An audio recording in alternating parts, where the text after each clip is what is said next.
ఒకసారి రాత్రిపూట ఒక గదిలో 4 క్రొవ్వొత్తులు వెలుగుతున్నాయి. ఆ క్రొవ్వొత్తులు ఒకరితో ఒకరు మాట్లాడుకోవడం ప్రారంభించాయి. మొదటి క్రొవ్వొత్తి ఇలా చెప్పింది, నేను శాంతి అనే క్రొవ్వొత్తిని, కానీ ప్రస్తుతానికి నిరంతరం తిరుగుబాటు, చిన్నదానికి పెద్దదానికి మనుషుల మధ్య గొడవలు మరియు అశాంతి ఉంది. ఇక నన్ను ఎవరు కోరుకోవడం లేదనిపిస్తుంది. అప్పుడు శాంతి అనే క్రొవ్వొత్తి ఆరిపోయింది. రెండవ క్రొవ్వొత్తి ఇలా చెప్పింది, నేను విశ్వాసాన్ని, కానీ నేను ఎక్కడ చూసినా నాకు అబద్ధాలు, మోసం మరియు స్వార్థం కనిపిస్తున్నాయి. నేను ఇకపై అవసరం లేదని నేను అనుకుంటున్నాను. అప్పుడే ఒక గాలి విశ్వాసం యొక్క వెలుగును ముత్తగా ఆరిపోయింది. విచారంగా మూడవ క్రొవ్వొత్తి మాట్లాడటం ప్రారంభించింది, నేను ప్రేమను, ప్రజలు నా ప్రాముఖ్యతను అర్థం చేసుకోవడం లేదు, కాబట్టి వారు నన్ను పక్కన పెట్టారు. తమ దగ్గర ఉన్న వారిని ప్రేమించడం కూడా మర్చిపోతున్నారు. వెలిగిపోయే శక్తి నాకు లేదు, ఇక వేచి ఉండలేను అని చెప్పి ప్రేమ అనే కొవ్వొత్తి ఆ యొక్క వెలుగు ఆరిపోయింది. సడన్ గా ఒక పిల్లవాడు ఆ క్రొవ్వొత్తులో ఉన్న తక్కువ వెలుగుతూ ఉన్న గదిలోకి వచ్చాడు.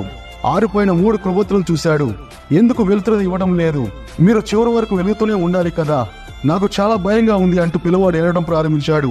అప్పుడు 4వ కొవ్వొత్తి ఇలా సమాధానం ఇచ్చింది, భయపడకు బాబు, నా పేరు నిరీక్షణ, నేను ఇంకా వెలుగుతూనే ఉన్నాను.